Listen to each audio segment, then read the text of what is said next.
BRI and a New World Order, arguably a very big title. I agree on this, but as you all know, the BRI is not a new initiative now, and it has some great ambitions. And today we want to discuss a little bit what we believe will be the post-COVID version of the BRI. So we have a number of presentations today, and I would propose that we start by presentations of the speakers. I have a bit of an echo here. It's something from YouTube, I think, no, Tatiana? Yeah, maybe it's like parallel YouTube. So I hope everyone can hear us well. No. Should you have any problems, please send a small message. And I would propose that we start with the presentations of our speakers. So in order, I would like Stanislav to begin, then Mr. Leo to present himself, Julia, and then I will present myself. Please go ahead. Hello, everybody, again. I'm Stanislav Mamulat. I'm an expert for several international organizations. Can you see the presentation?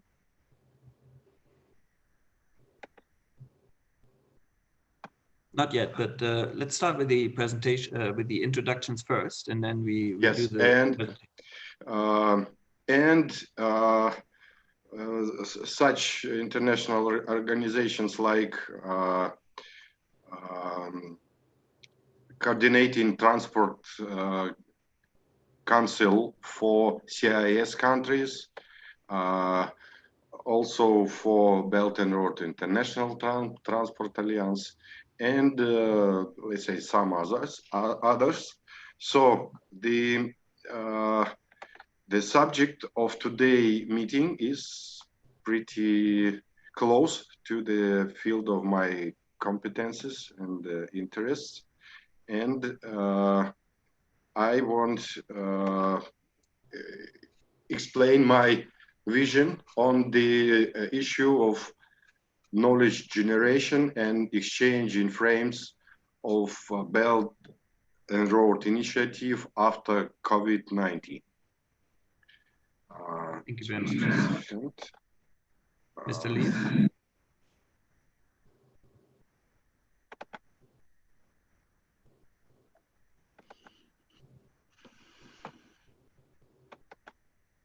Now it's okay for presentation? No. No. You need to share your screen.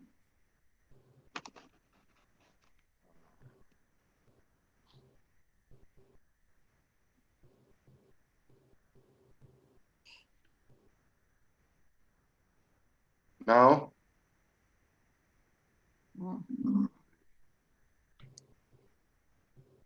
You have a green one in the bottom.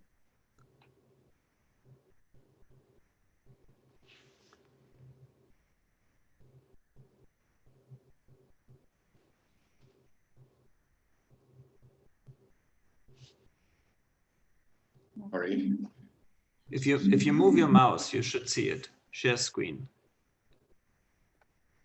How to share screen? I don't see that window for. In the bottom, green screen demonstration. Okay, I can do it right now. I will do it. It's okay now? Hello? Is this okay now? No. Dmitry will do. Maybe. Сейчас видно, нет? Yes, everything is this fine. okay now? It was Yes. okay. Dmitry will do. Maybe. Okay. Сейчас видно, нет? Yes, everything is fine. It was okay. Dmitry will do. Maybe. Okay. Сейчас видно, нет? Yes, everything is fine. It was okay. Dmitry will do. Maybe. Okay. Сейчас видно, нет? Yes, everything is fine. It was Sorry.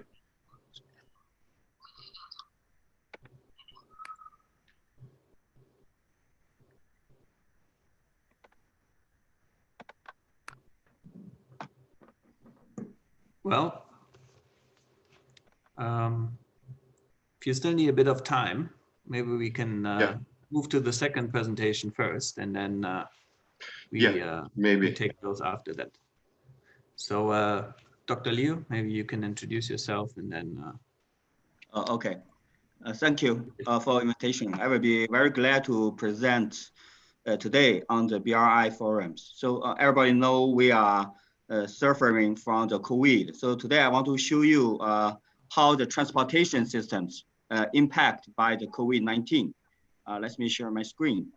Can you see it? Yes. Okay, great. Yes. Okay.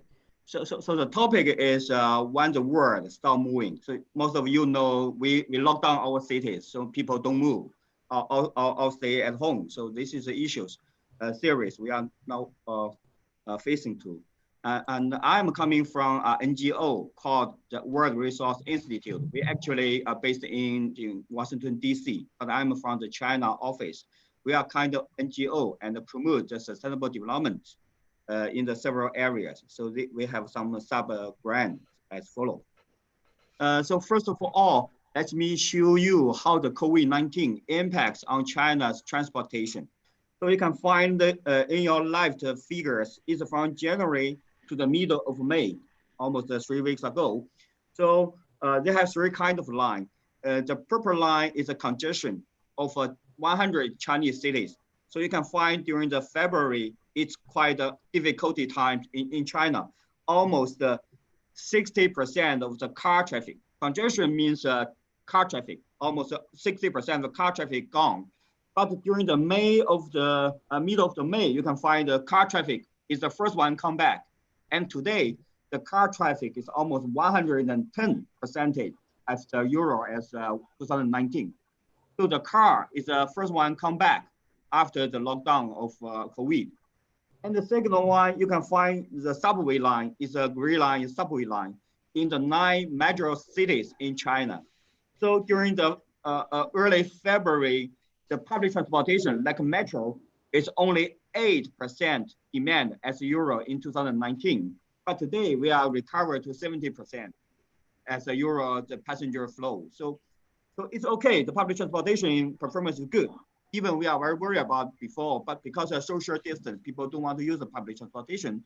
But it's okay. Today we have 70% of people come back to our metro systems, the subway systems.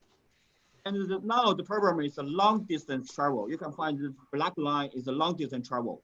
So that means a high speed railway, the long distance bus, airplane is quite a big concern about the transportation. Even today, it's only 40% of demand as Europe. So it's a very big challenge today we are facing about the transportation system after the COVID. And in the right side figures, you can find the traffic trend combined with the confirmed cases of the COVID-19 in China. So that means in the early phase of the February, it's a really very strong lockdown situations. Almost 80% of the cars going down, disappeared from the street. So this is overall situations in China. And then you can find here is the public transportation from the 4 major Chinese cities, include Beijing, Shanghai, Guangzhou, and Shenzhen. They are the largest 4 cities in China. So you can find today, by the middle of May, the Shanghai is the best performance from the metro systems. It's almost 80% of the traffic come back. And Beijing are catching up. And then Guangzhou and Shenzhen. So this is a different cities situation. And you can find today's public transportation in Shanghai, it's almost 80% compared with last year, 2019. And in the right side, the small figures here, just to show you, almost 17 years ago, China also suffering from the SARS. And you can find during the SARS period from the 2003, the April of the 2003 to the July of 2003, the demand also drop off very much. But the public transportation go back in the normal levels is very quickly. So this is why today we also have a confidence that the public transportation may be good, can be good to respond to the COVID-19. But China's public transportation mainly uses three kind of way to invite people come back to use the metro and buses. One is very important, is everybody use a mask when they into the metro system or on the bus. So everybody need to have the mask. And the metro system and the bus, they have manually tasting your temperatures. So if you over the 37 degrees, the body temperature, you will forbidden to use the public transportation system. These two. And the third one is China launched the healthy code. They use this QR code to tracking you when you using public transportation system. So that is a kind of, so once we find any people, you confirm the cases, use the public transportation, we can immediately to inform some other people to stay at home to observation. So this is overall the public transportation, why we can have the demand back so quickly. And another thing is very interesting between before the Wuhan lockdown period and after Wuhan lockdown period. It's a very interesting thing that very surprised us is the biking, the cycling, the bicycle, the transportation is very well take on a lot of demand. For example, during the Wuhan lockdown, they have 56% of the trips is taken by the share bikes or it's a mobile. So you can easily find the share bike. So they are really play a very important role during the COVID, such kind of pandemic areas. And here also show you before and after the lockdown, the people want to use a bicycle by a longer trip. For example, they have 22% of longer trips increased and more often. And also you can find the speed dropped off. That's because the street now is empty. But speed drop off means people carry food and ride a longer distance. So maybe they are thinking about to reduce the speed. So this is some interesting data before and after the lockdown, how people use the bicycles. And the last one is the shared mobilities, like a Uber, like a Didi in China, you can, and the taxi. So you can also find during the early February, the shared mobility also only 30% of the demand as Europe. But now today it's going back to the 50%.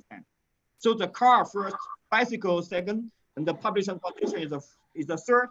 And we think in the shared mobility, the ride-hailing system will be number 4. Today, there are 50% of people come back to use the shared taxi, shared mobilities, okay? So this is why today China thinking about, because the people now moving back, people start to travel. So that means our economic go back to recover. So we are thinking about a stimulus scheme. So in China, we call it the new infrastructure. It's almost the total investment is almost 5 to 6 trillion US dollar for next 5 to 10 years. But we are still discussion. But today the draft scheme is almost 5 to 6 trillion.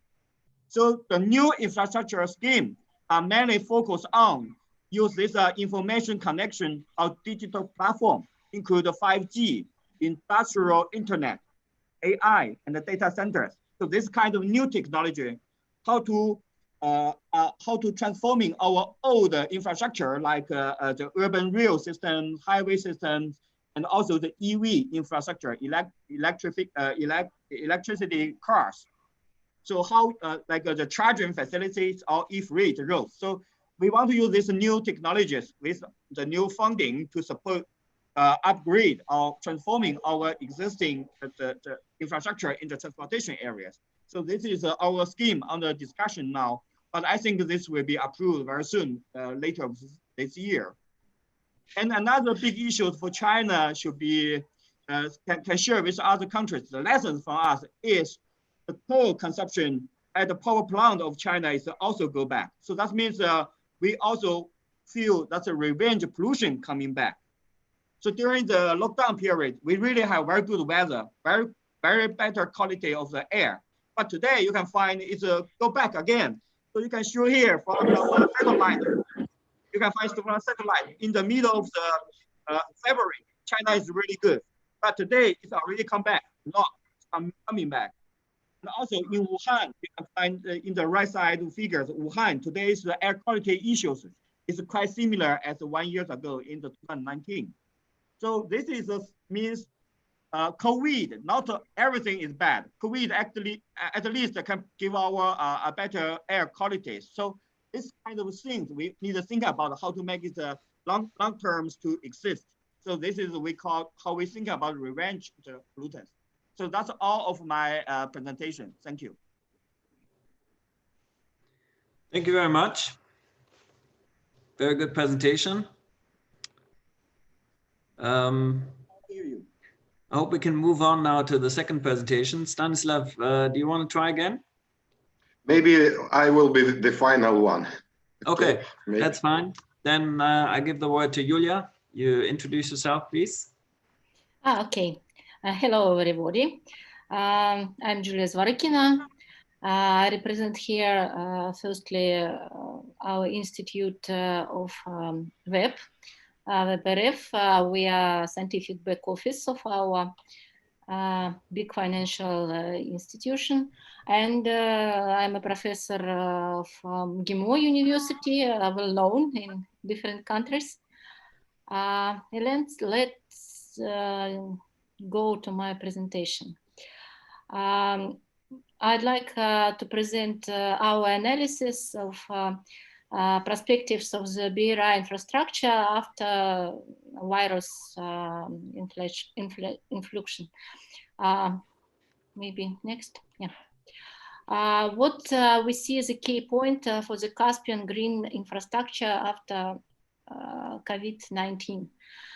This virus really shows that we need to revise our methodological points to the infrastructure and project analysis. Because today is really difficult to use standard financial models and bankable models for the economic and financial criteria to take a decision to start the programs or projects. Because today we are really don't know what the real cost of the project, what would be the market, and what type of assets we have today. Because old analysis, old estimations are very problematic. You see, maybe today the company estimation cost may be just $1. No perspectives, no clients, no work. And who knows what we will do. It's a great challenge for all banking system in different parts of the world. Especially if we will estimate the next wave of the virus.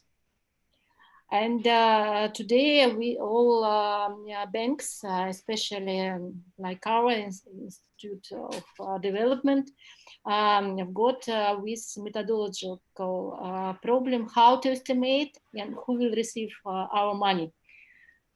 We have money, but it's really difficult to find appropriate project where you can to invest.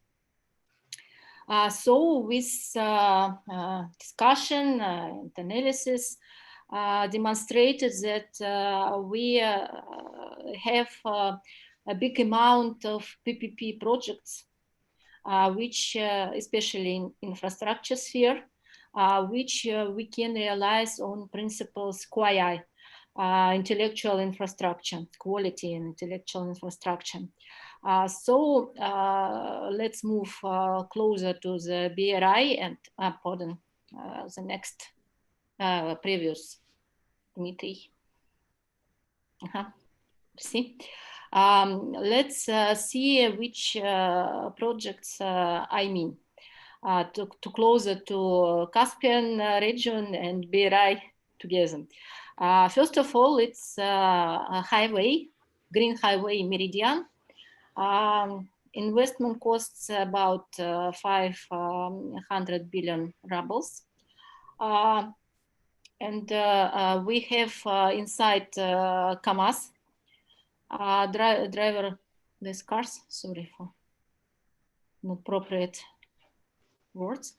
And with Meridian project, we presented in China in roadshow at the August of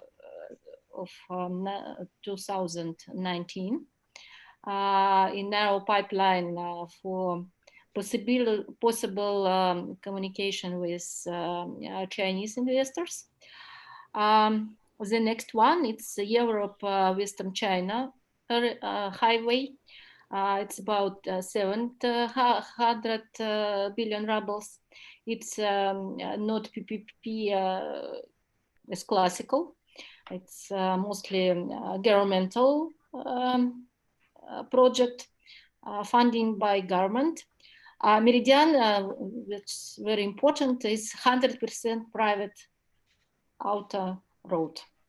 100%. It's a challenge for the investor. The next one, it's Volga-NZ. Estimation cost 750 billion rubles. And Northern Silk Road, Ice Silk Road, 950 billion rubles. And it's connected with projects included in Russian government plan about Northern Silk Road development in general. So we have about $100 billion investments, but where to find with money from which markets we can earn it. We see that in this, let's say, tragic situation with the analysis, we can move only to the green finance resources, because for ECG and green finance, it's not the main point to have marginal criteria as a priority.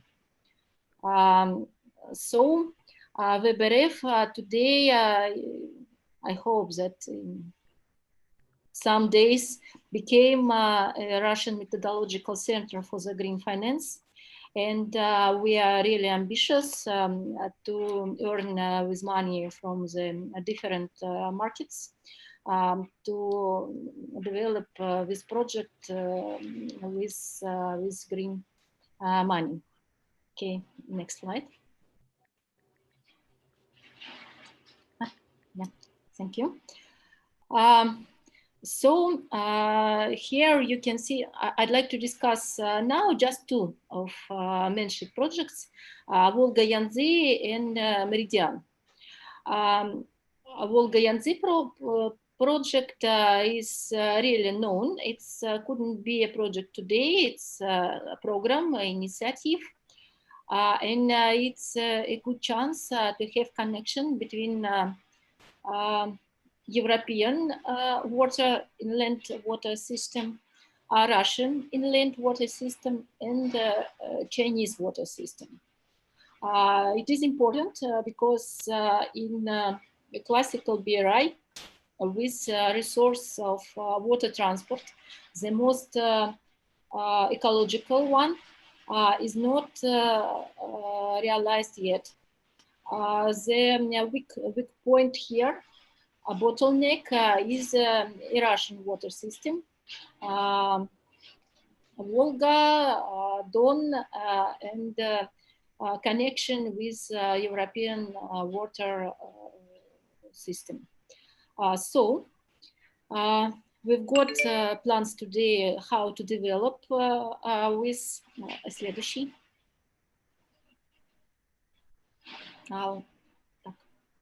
Дмитрий, можно maybe move two slides? Yes, one. Next. Yes, and next. And next. Oh, Zita.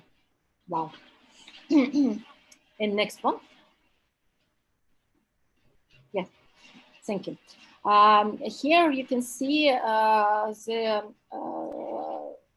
corridor which connected Russian Federation and India and Iran. It's south-north corridor, which is a part of the Russia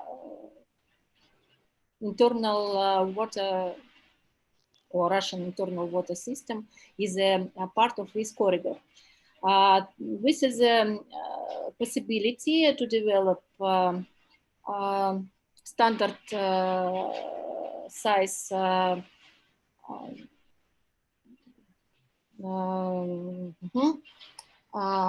vessels to go not only to St. Petersburg and in connection with European system, but even to the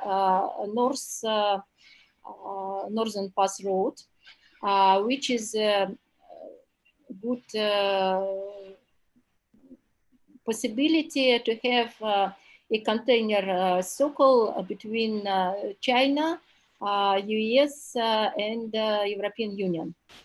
It's a good prospective part between infrastructure which are really working on the standards landscape of BRI, and to use connection with a northern pass road. What is an idea? The idea is that today we've got very hard regulation in the sphere of usage of Northern Pass Road for the foreign investors. And it's a problem to develop infrastructure by PPP for the investors.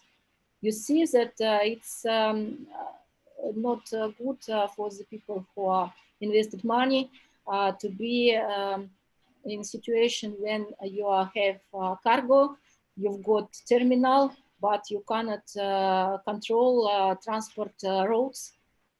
So to save and with money, we have a possibility to use inland waterways to control this part of transportation. Dmitry, could we go to the back by 3 slides? 3 slides back.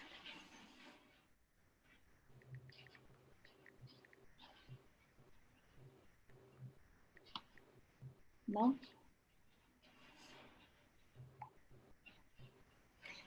This water project of Volga-NZ is really connected with another one, with Meridian.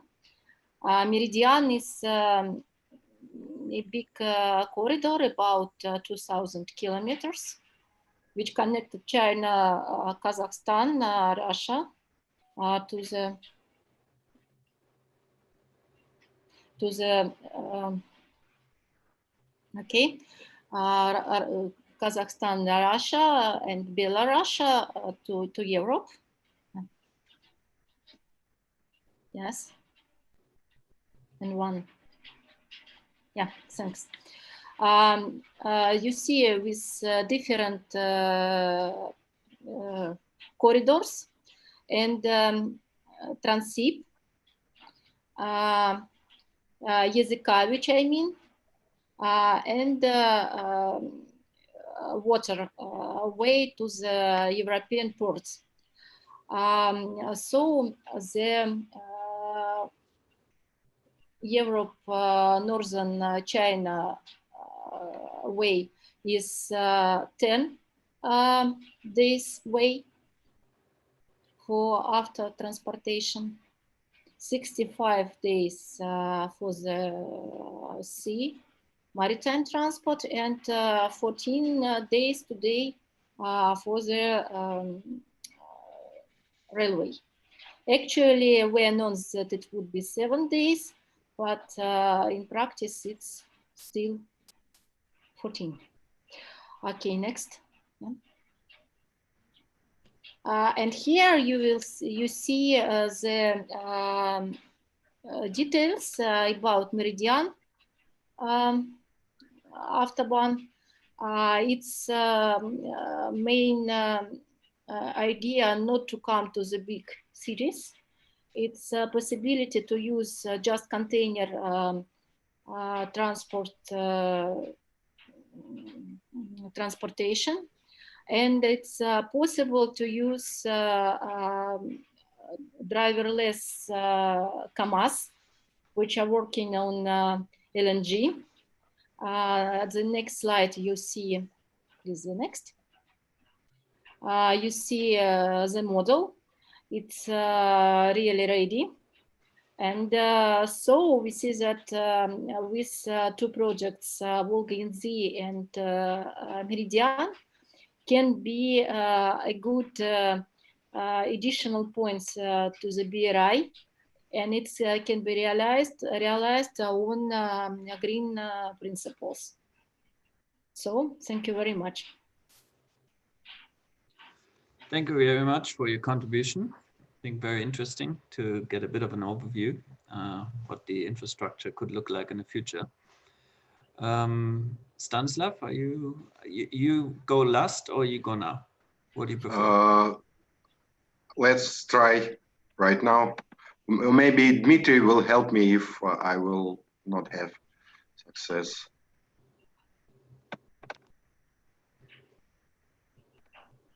Is it okay now? Yeah.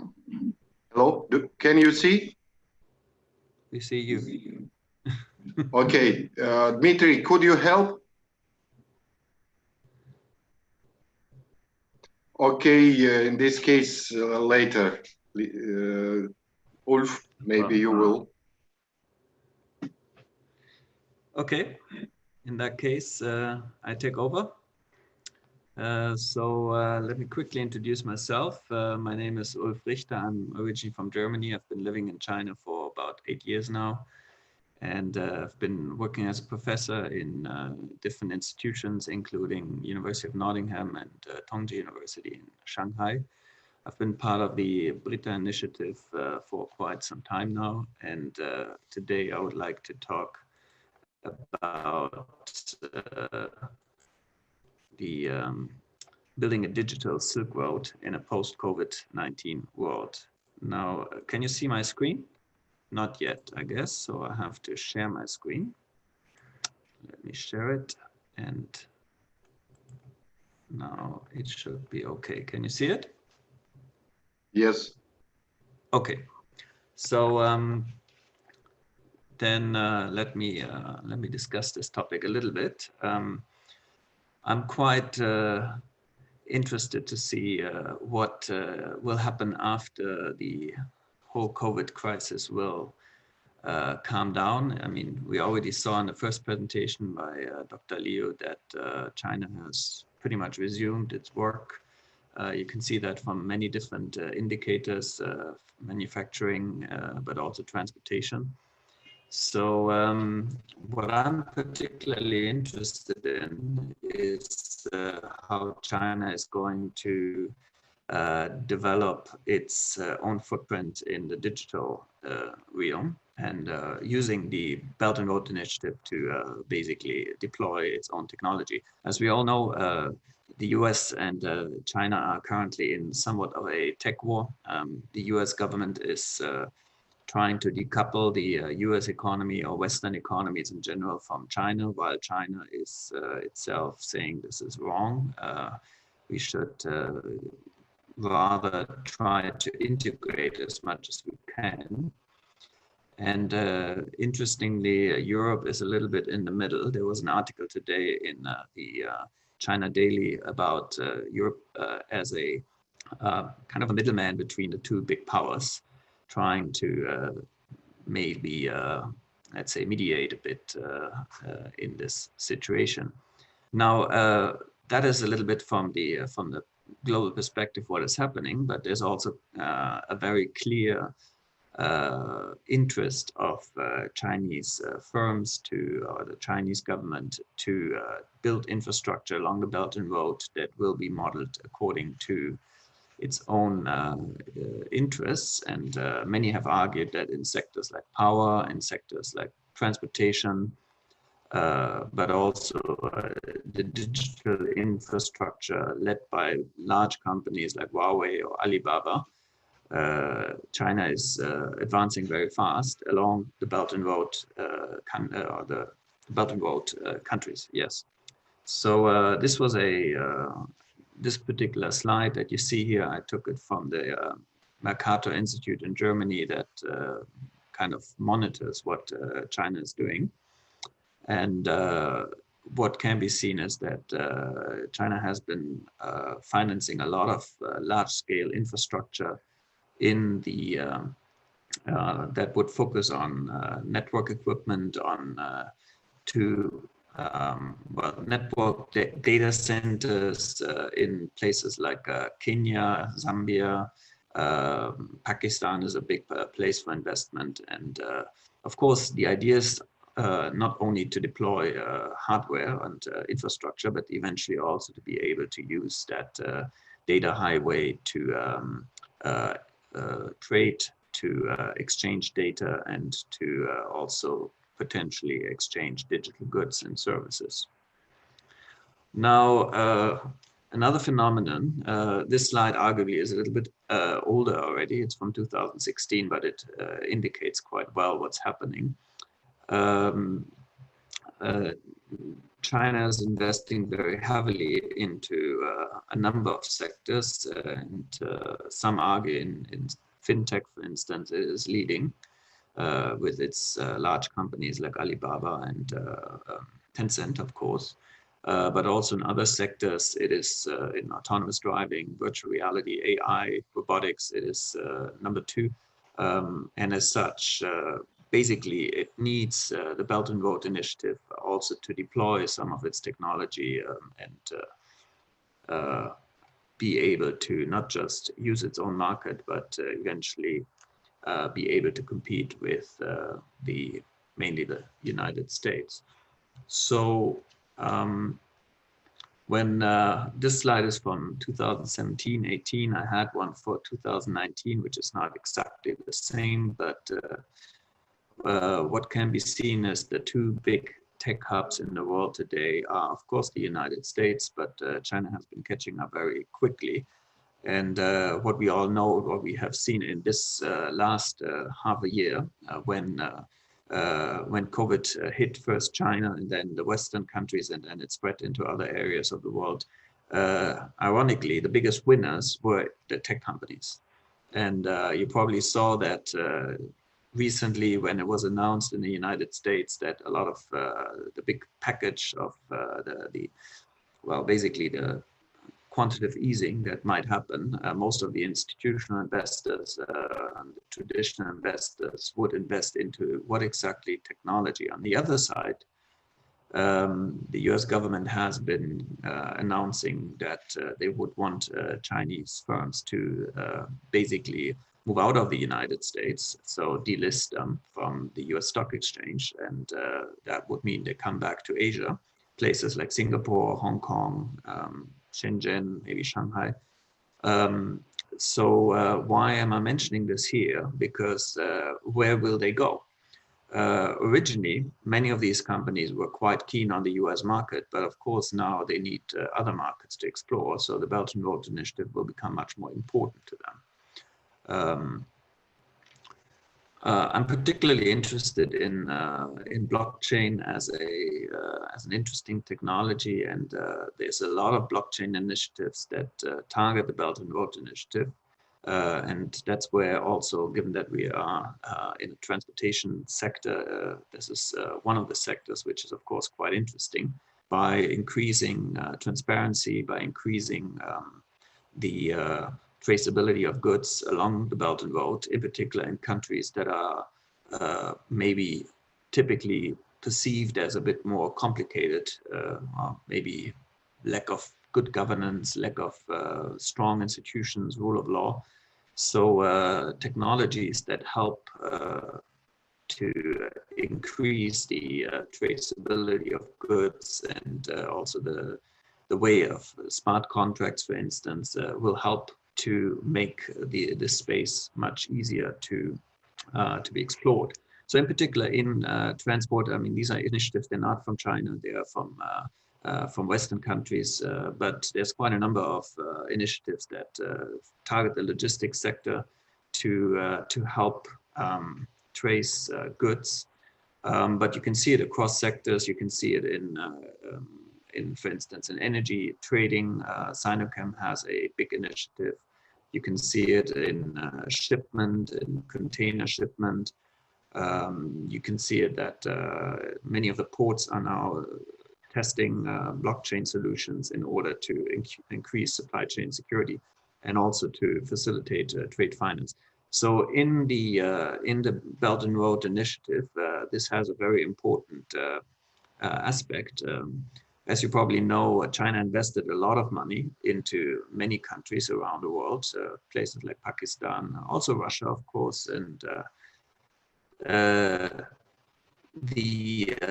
there's a big debate if this was a good investment or a bad investment, China should have rather focused on its own country, or but I personally believe it is a very clear long-term bet by China to develop its own hinterland, so to speak, but also to connect closer to Europe and build and supported by future technologies. So blockchain would be one of them. Small example here is from Mongolia. Mongolia being locked between Russia and China, and it has a very bad transportation problem. It's supplying a lot of mining products to China in particular. And there's a lot of companies that say if you would deploy some better solutions to trace goods and also to contract that, could probably reduce costs just by doing so by 20 to 25%. So that's a real example that is supported by both companies, by also the government. And I believe, given that some countries like Pakistan has a corridor to the Indian Ocean, they will require a lot of technology to be deployed in order to make them valuable transport sectors in the future. Right now, China is mainly focusing on building the infrastructure, but in order to actually operate it, digital technologies will be key to increase efficiency. I also like pharma logistics, given the current time. We know that China has become the biggest, I mean, half of my friends and my colleagues are all producing masks and other PPE products at present and exporting them to the world. So the pharma value chain, which most people didn't know before COVID, China has a very big role to play in this. And that became very evident to people and decision makers, health ministries around the world. So why is this relevant? Because drug manufacturing, drug development, drug discovery, a lot of it can be improved, also traceability of goods. And I think this will be a sector. Many health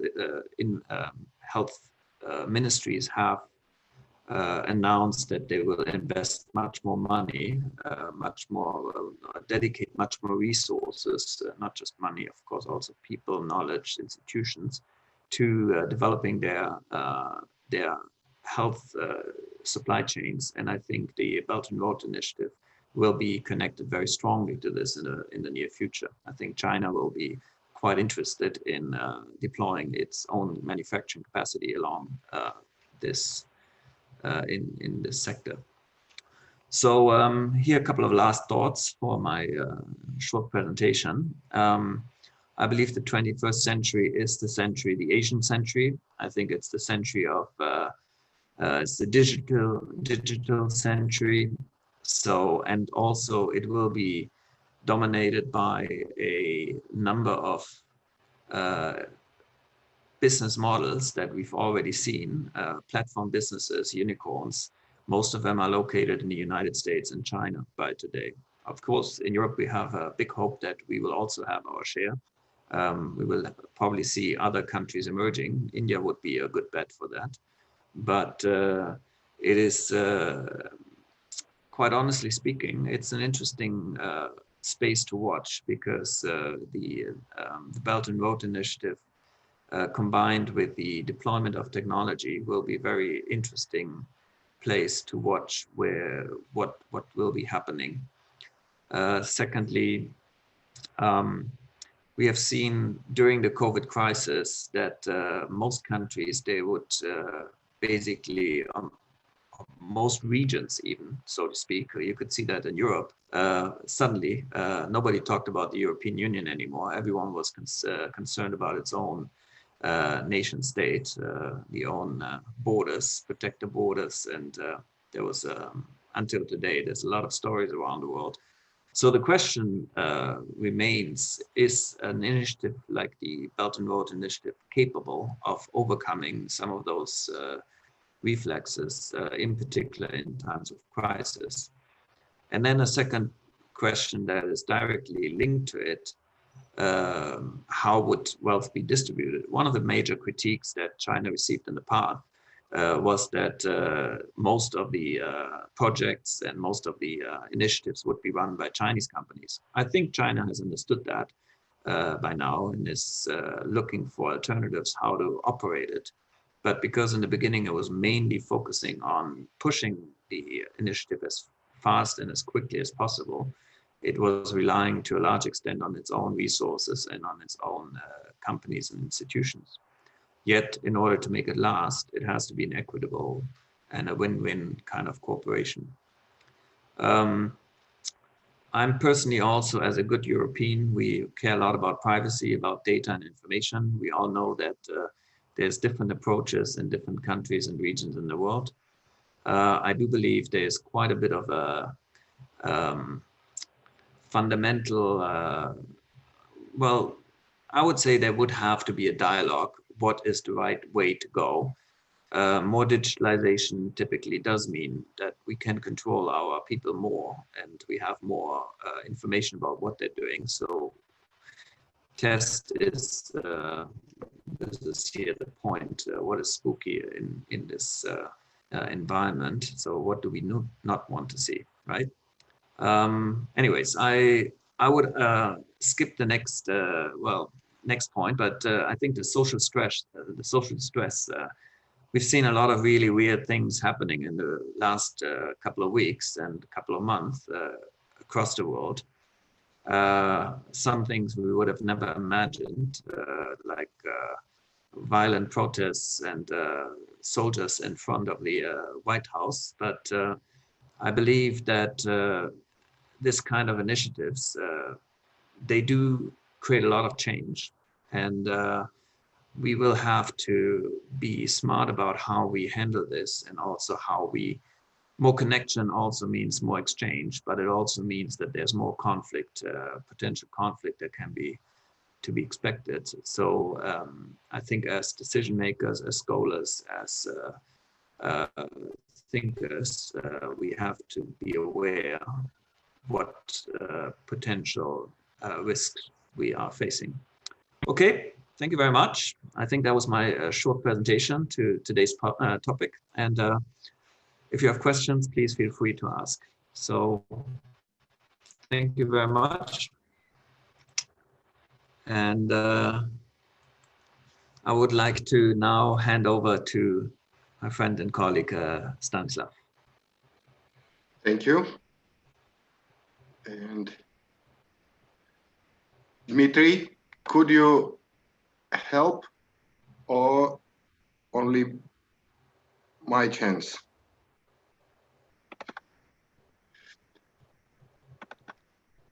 Hello, can you see? On the screen, I think. Perfect.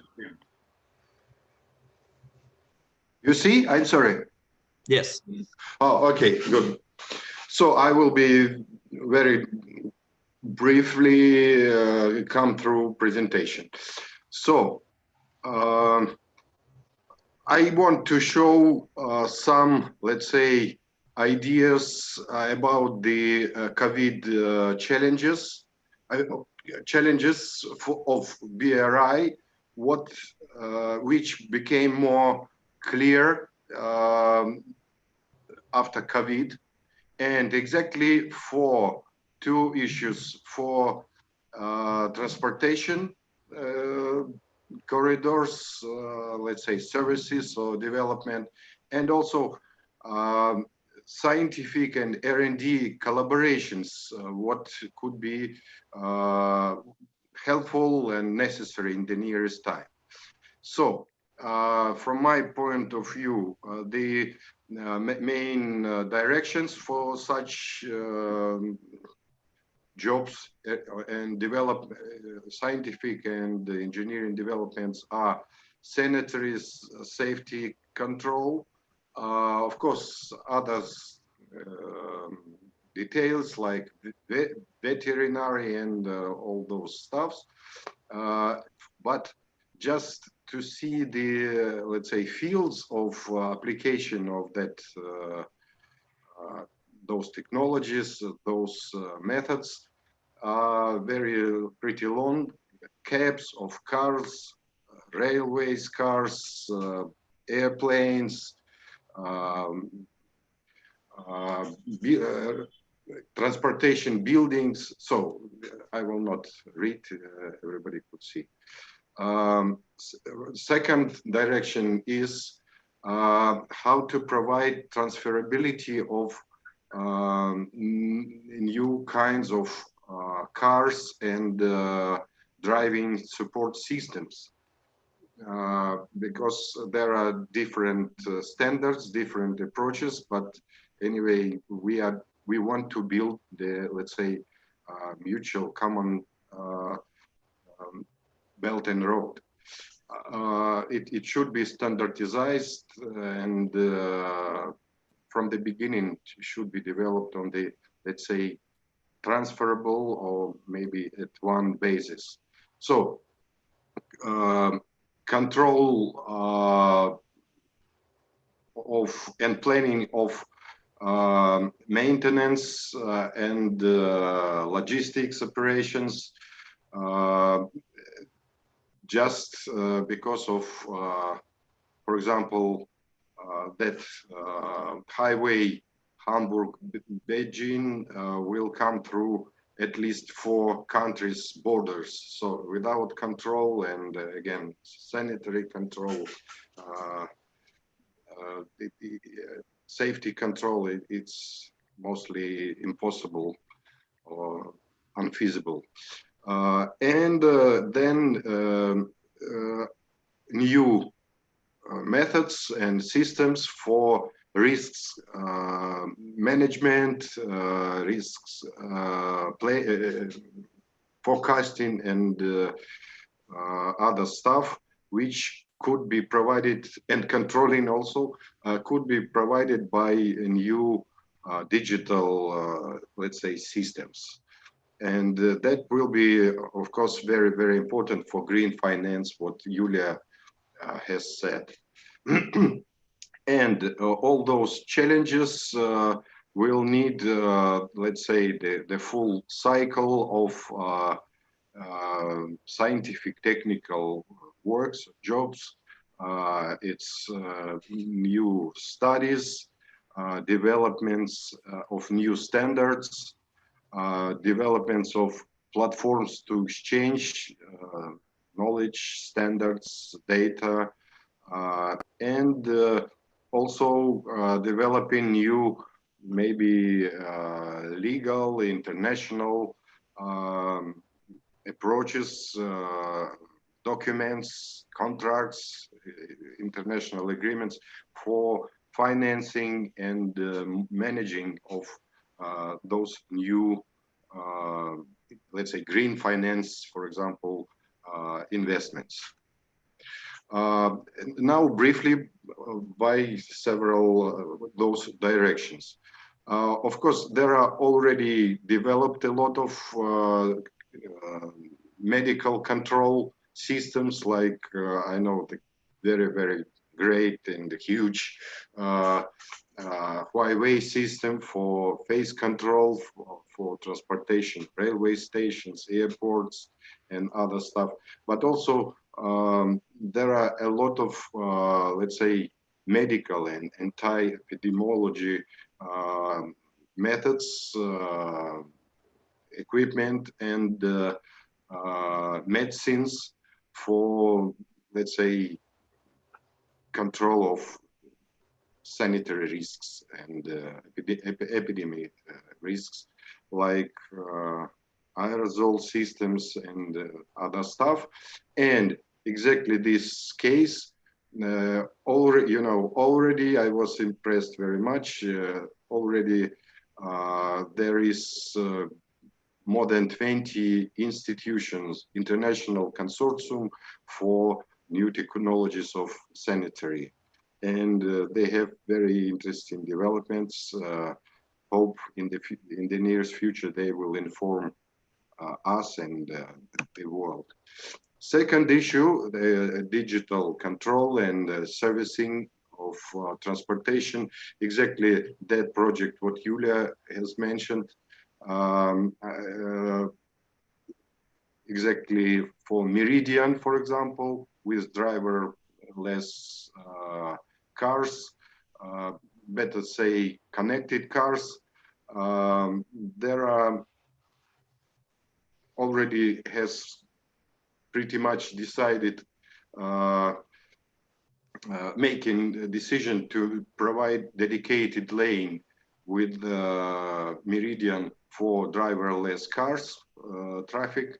But of course, there will be usual cars, and to develop this system of control of managing the traffic, it will be very important, and it will need new technical control, much more accurate control of location of vehicle, and for that will be necessary new standards and new systems, and even new standards, like in this case, new standard of time, which provide accuracy for, after developing, could provide accuracy for such systems like GLONASS, BeiDou, Galileo, around 3 millimeters for high-speed vehicles.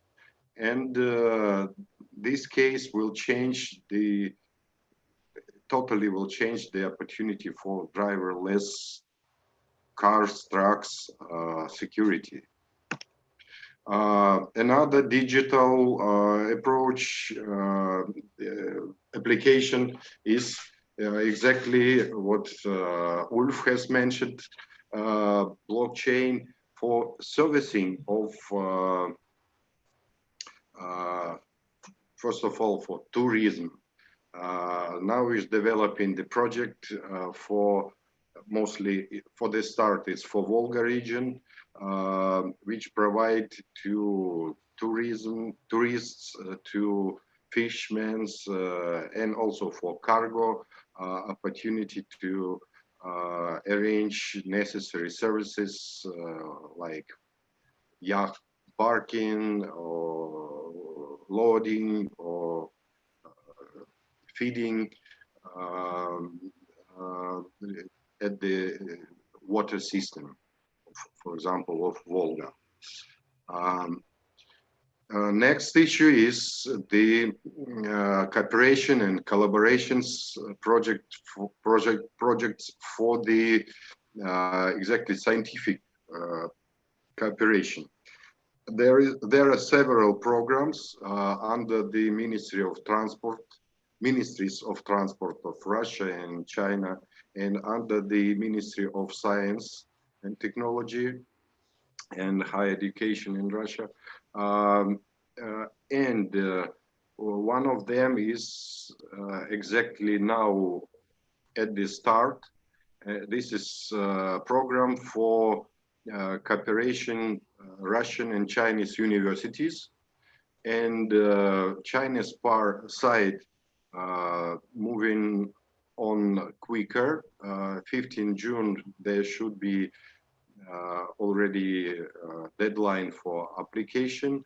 Russian side will be a little bit later, but from this table you could see the subjects of those studies. and colored are, let's say, ready papers, notes of ready papers. Russian side has developed their proposals and frames of project and drafts of agreement. From Chinese side, only 2 right now, but others should be finished till June 15. I hope it will be finally will be done in the time. But anyway, we are welcome for anyway to continue that job, even not in that concourse, maybe later. And there are different pretty good opportunities to exchange knowledge and technical competences between participants. For example, briefly, I will not explain,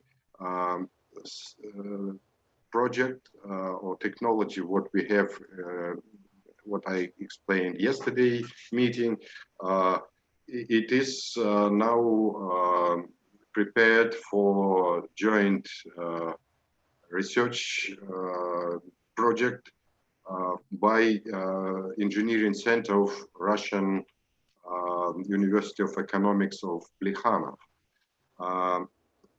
And from China's side, there are 2 ready projects where Chinese universities, Harbin Institute of Technology and Chongqing University College of Civil Engineering, they are providing their technologies for new kind, really could say new kind of binder using the wasted lube oils and thin layers for pavement protecting and maintenance. Professional could see from this picture how we improve this material, and even our friends like Mr. Gu or his developer of this are participating in that. I'm stopping on that. Thanks everybody, and I hope Belt and Road International Transport Alliance together with the China Highway and Transportation Society will provide good platform for exchange of those knowledges and achievements. Hope next year we will have that our traditional meeting. Thank you. Thank you very much. And we are running a bit over time, but I do want to give our participants a chance if they want to ask any questions. Let me see if there's any been. No, I don't see any, but we basically have now arrived at the Q&A part of it. So if there's any questions, please, now is your turn. I want to ask, I already have right to Mr. Liu and want to ask him now, what do you think? Are there subjects for at least maybe not for so special technical projects, but for, let's say, methodological projects of contracting international projects based on, for example, BIM technologies, on those stuff? We are studying that exactly with Yulia, with her university. There are several issues which need international discussion, arranging more, let's say, contracting, legal, conceptual work. What do you think, which platforms or contacts will be more helpful for that? Thank you for your question. I think now China has some formal platforms like on the development and we call it the National Development and Reform Committee, NDRC. They have kind of sustainable cities platforms. So they want to integrate the different countries, different cities. If you have a kind of a sustainable cities programs, you can use those platforms to find the demand and the supply, and also can find your partners together. So they have one sustainable cities platforms. And I also know under the China's Ministry of Environment, they have another green BRI platform. There are two platforms that's endorsed by President Xi Jinping. So it's quite of officially can be used the platform. So you can use that platform to reach out the several party partners inside China and also outside China. Okay, thank you. Thank you. And what about exactly universities and institutes collaborations and cooperation and discussion? I'm not sure, but under the Ministry of Education, they will have such kind of academic and capacity building programs. But I'm not very clearly about the scheme. You know, we have discussed last week with the colleagues from BRITA, with Nindin, with Nina, and now we understand that exactly for transportation technologies, universities and institute cooperation needs some improvement. Right.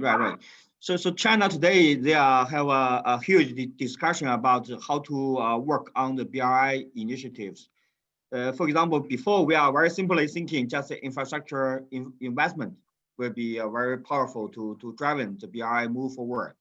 But now they're thinking about how use some good cases, good lessons to benefit the BRI countries, not only investment the infrastructure, but like the green BRIs. So they need to thinking about how to promote the clean energy, clean transportation, clean infrastructures, work with the BRI countries. And then today there are also discussion after the clean technologies. They are also thinking about how to make a mechanism integration, like a legislation. Different countries have different legislation, have a different the capacities of a level of a university. So they're also thinking some soft platforms, soft cooperation, not only investment into the infrastructure, but soft cooperation. Yes. So it's mainly use the universities network or other the think tank institutions, coalitions to move forward. So they have three parts of BRI. Thank you. Thank you. There is the questions to Yulia. Could you see? Yes, I see. Thank you very much. It's a really good question. We've got good relations between WBRF and China Development Bank in BRICS format, especially for the BRICS meeting, which planned on the end of July. We prepared BRICS thesis on green finance. And unfortunately, the date is not clear today. So we are ready to prolong with communication, and not only with China development banks, but with private banks, let's say so, not only governmental institutions, to investigate how is BRI initiative prolonged and organized the work in the European community with estimation BRI projects in their influence on the ecological situation in different countries with a special like, let's say, traffic lights, green, yellow, and red. So we are ready to communicate on this topic too. And as you know, we've got relations, yeah, I'm finalizing, got relations on Arctic thematic in methodology to prolong ideas for BRI to outside infrastructure. Yeah.